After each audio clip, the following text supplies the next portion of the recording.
a mais uma lição da nossa classe Crescer. Estamos indo para a lição de número 10, que tem o título Cuidados no Serviço Cristão.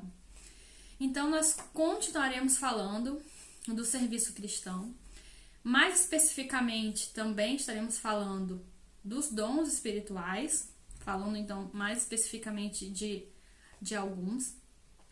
Só que hoje o foco especial da aula não é descobrir o dom ou habilidade que eu tenho, não é descobrir o que, né? Mas é principalmente entender a motivação por trás do ato, a motivação por trás do serviço cristão, porque para Deus o importante é fazer, mas também fazer pelos motivos corretos. Para Deus, a ação é tão importante quanto a motivação do ato. Então, estaremos aprendendo nessa aula um pouco sobre a motivação para o serviço cristão e a maneira como nós devemos estar preparados para cumprir esses ministérios, né? Então, a preparação através da santificação e também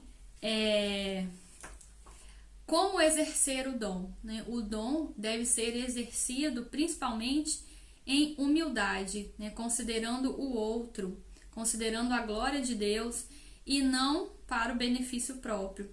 Então, nós vamos falar desses fatos importantes também que devem ser destacados no serviço cristão.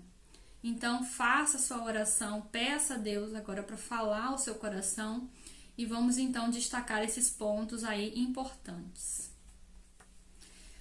E para iniciar então a nossa lição, gostaria de ler aqui Ezequiel capítulo 22, versículo 30, que diz assim: E busquei dentre eles um homem que estivesse tapando o muro e estivesse na brecha perante mim por esta terra, para que eu não a destruísse, mas a ninguém achei.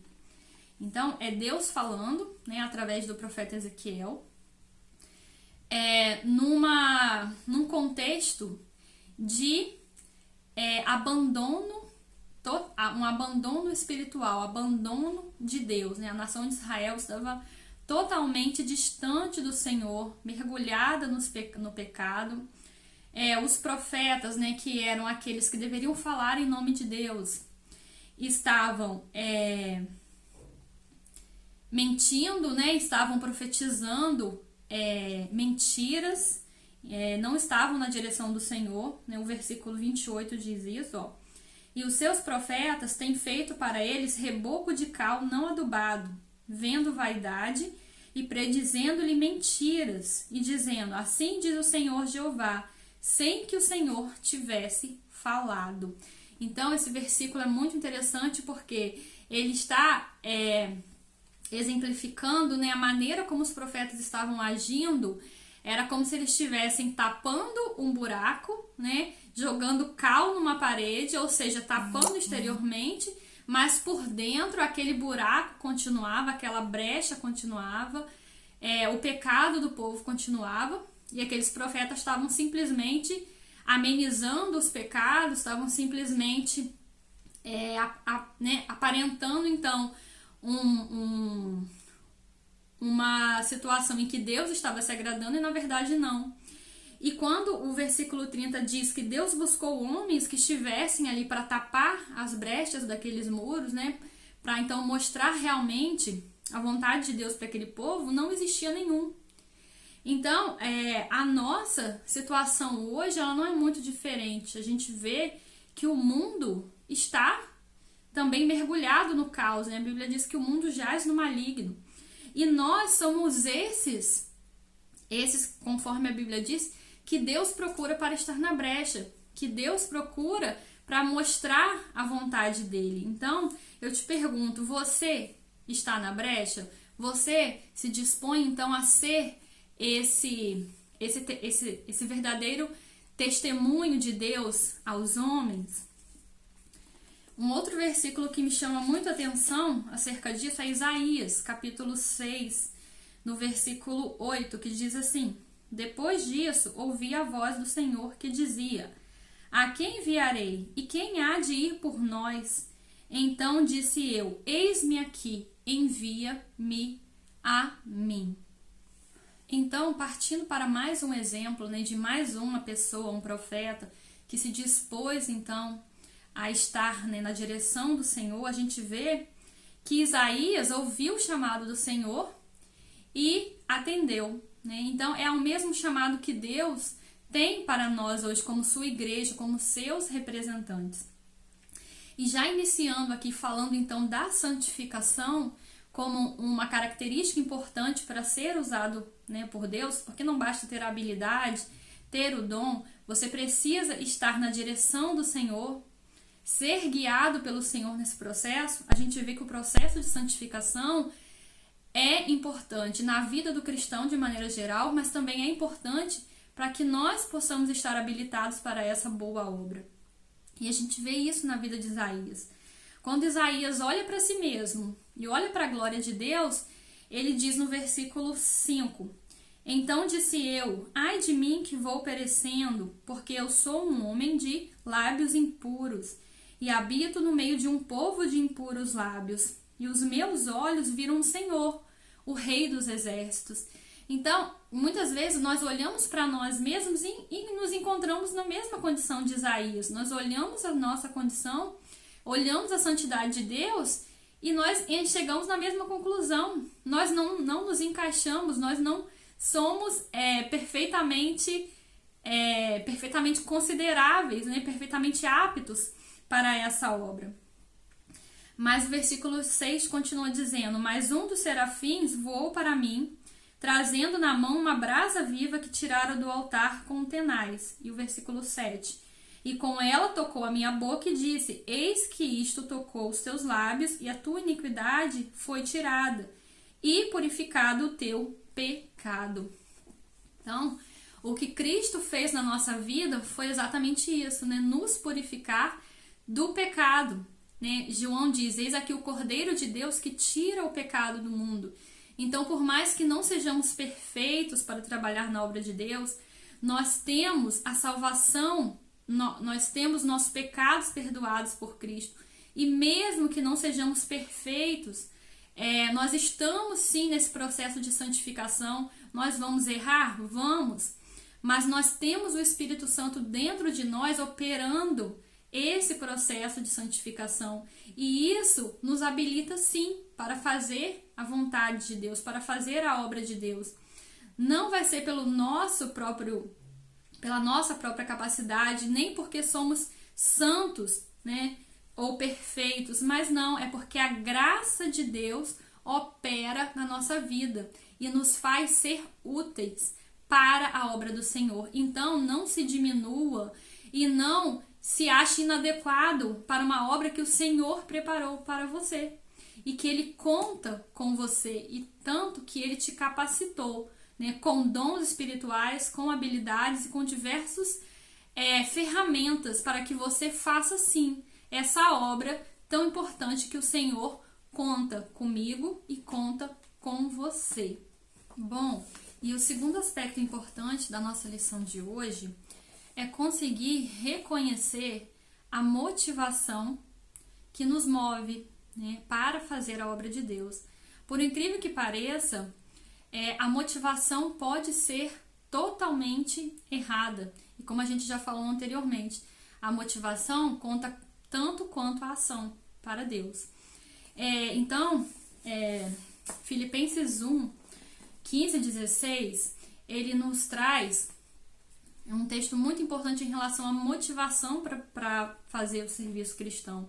E eu gosto muito da tradução da NVI, que diz assim: é verdade que alguns pregam a Cristo por inveja e rivalidade, mas outros o fazem de boa vontade. Estes o fazem por amor, sabendo que aqui me encontro para a defesa do Evangelho. Aqueles que pregam a Cristo por ambição egoísta, sem sinceridade, pensando que podem me causar sofrimento enquanto estou preso.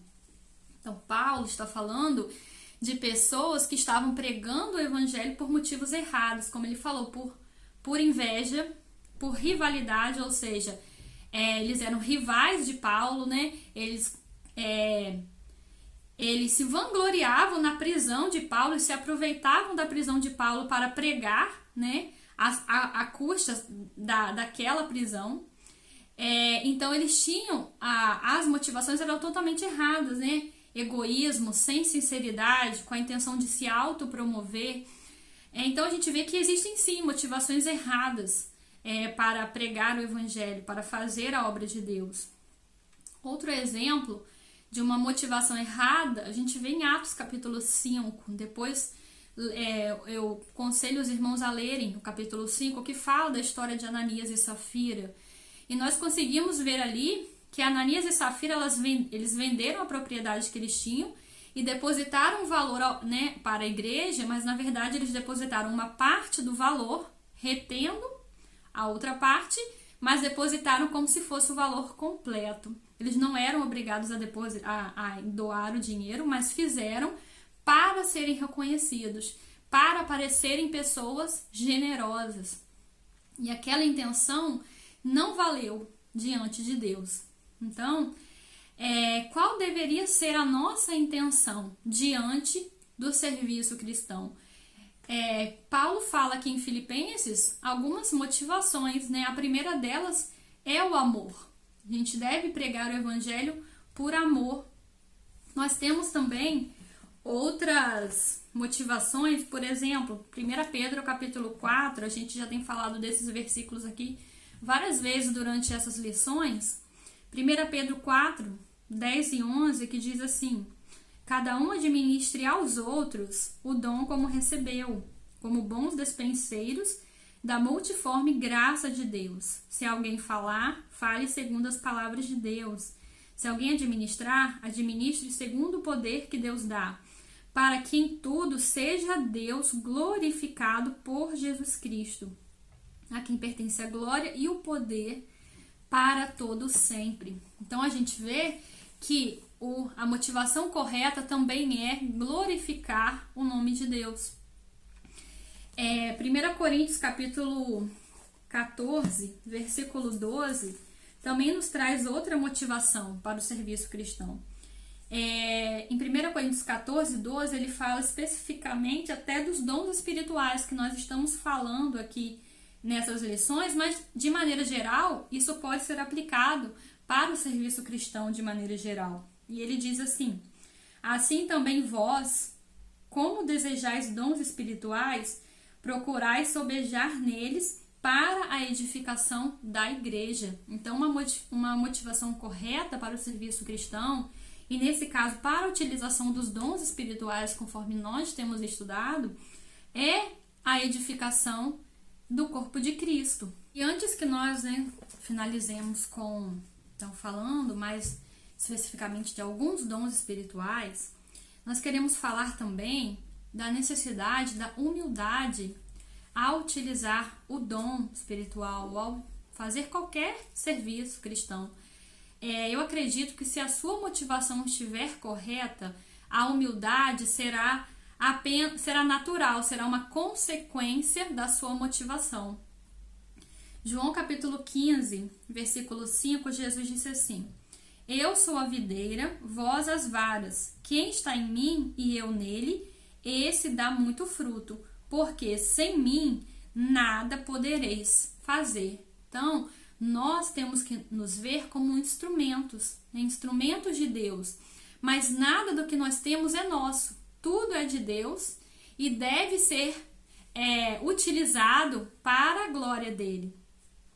Então eu acredito que se a nossa motivação estiver correta, se o nosso coração estiver no lugar correto, que é em Deus e não na nossa, e não em relação ao que nós somos, né, ou ao que nós temos, mas sim no que Deus é e no que Ele faz através de nós, nós vamos ter essa humildade necessária para fluir nos dons, fluir no serviço cristão, mas com humildade, né, sabendo que sem Deus, sem Jesus, sem o Espírito Santo, a gente não faz nada, a gente não é nada.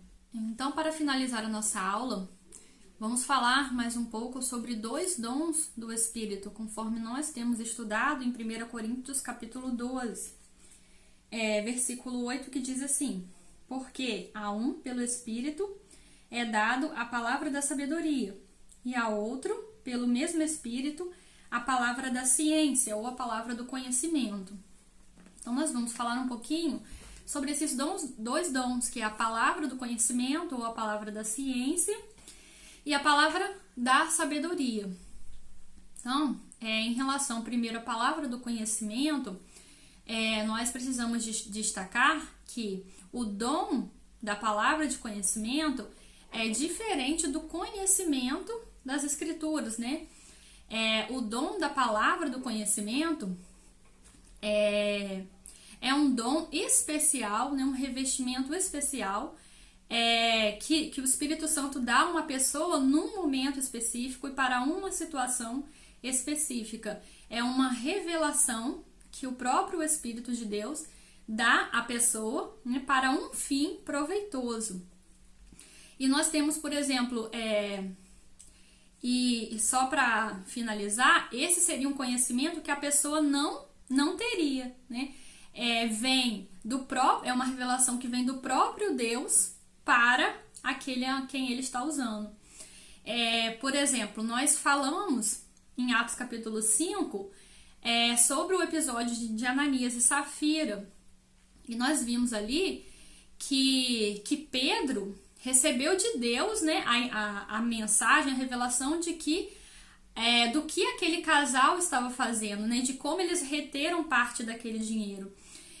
Então, aquele conhecimento, Pedro não adquiriu pelos seus dons naturais ou porque alguém havia delatado, vamos assim dizer. Mas foi o próprio Deus que trouxe ao conhecimento de Pedro aquela circunstância. E aquilo, né, quando Pedro deu aquela palavra e aconteceu todo aquele episódio descrito lá em Atos 5, todos ficaram muito impactados, né, por todo o desdobramento que aconteceu ali. Né? A gente sabe que Ananias e Safira morreram, né, e aquilo serviu para trazer um temor muito grande para a igreja. Outro exemplo, né, desse dom está aí em Atos capítulo 10, do versículo 17 ao 19, que também foi um episódio também com Pedro, né? Eu gostaria de ler, na verdade, primeiro, Atos capítulo 10, versículo 10, a partir do versículo 10, rapidamente, na verdade, a partir do versículo 9, que diz assim: e no dia seguinte, indo eles a seu caminho, estando já perto da cidade, subiu Pedro ao terraço para orar, quase a hora sexta, e tendo fome, quis comer. Enquanto lhe preparavam, sobreveio-lhe um arrebatamento de sentidos, e viu o céu aberto, e que descia um vaso, como se fosse um grande lençol, atado pelas 4 pontas, vindo sobre a terra, no qual havia de todos os animais, quadrúpedes, répteis da terra e aves do céu. E foi-lhe dirigida uma voz, dizendo: levanta-te, Pedro, mata e come. Mas Pedro disse: de modo nenhum, Senhor, porque nunca comi coisa alguma comum e imunda. E segunda vez lhe disse a voz: não faças tu comum ao que Deus purificou.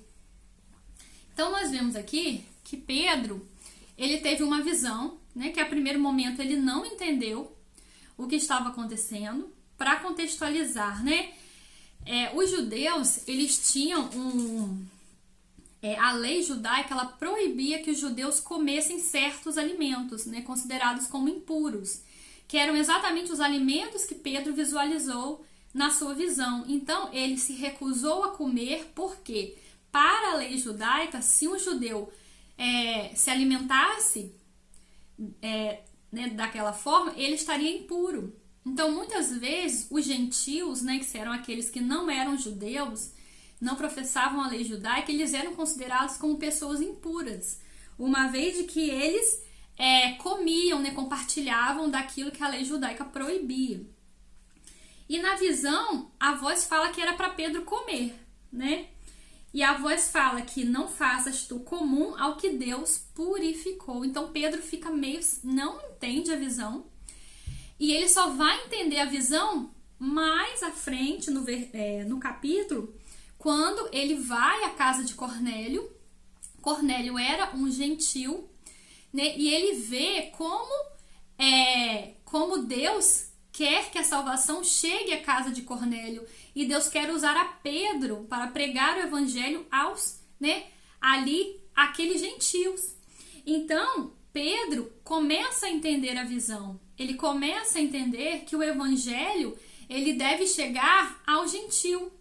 Ele deve chegar àquele que ele consideraria impuro, que ele consideraria indigno. Então, antes de ter a visão, Pedro talvez achasse que aquele oficial romano não poderia aceitar a Cristo. Mas depois ele entendeu que era responsabilidade dele pregar o evangelho para aqueles gentios. Então, a gente vê, inclusive no versículo 34, ele diz assim: e abrindo Pedro a boca, disse: reconheço por verdade que Deus não faz acepção de pessoas, mas que lhe é agradável aquele que em qualquer nação o teme e faz o que é justo.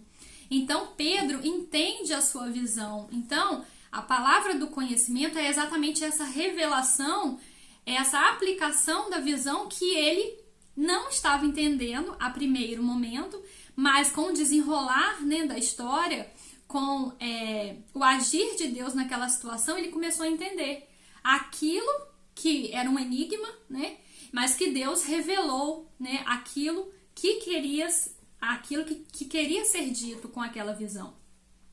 Então a palavra do conhecimento, ela é isso, é uma revelação momentânea, né, específica, para um certo momento, com um certo propósito. Bom, e por fim a palavra da sabedoria, né? O dom da palavra da sabedoria. Então, mais uma vez, a gente precisa destacar que o dom da palavra da sabedoria é diferente da sabedoria, né? A sabedoria, qualquer um pode pedir a Deus. Tiago fala: você tem falta de sabedoria? Peça a Deus, que a todos dá deliberadamente. Quando nós buscamos a palavra de Deus, nós nos tornamos mais sábios, porque estamos aprendendo a vontade de Deus. E isso é a sabedoria para a nossa vida. O temor a Deus é o princípio da sabedoria. Mas aqui nós estamos falando da sabedoria como um revestimento especial, né? O dom da palavra da sabedoria é bem parecido com a palavra do conhecimento.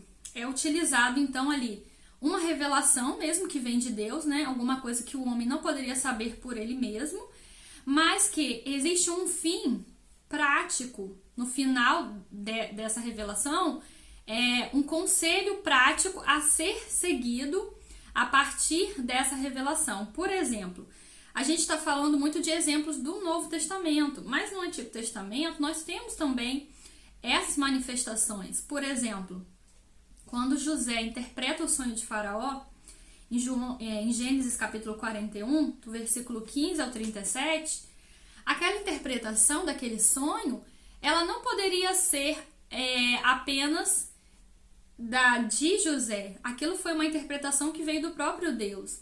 Só que a gente encontra José não apenas interpretando, mas aconselhando ao Faraó que guarde os alimentos, né, no tempo de abundância, para que no tempo de escassez não lhe falte.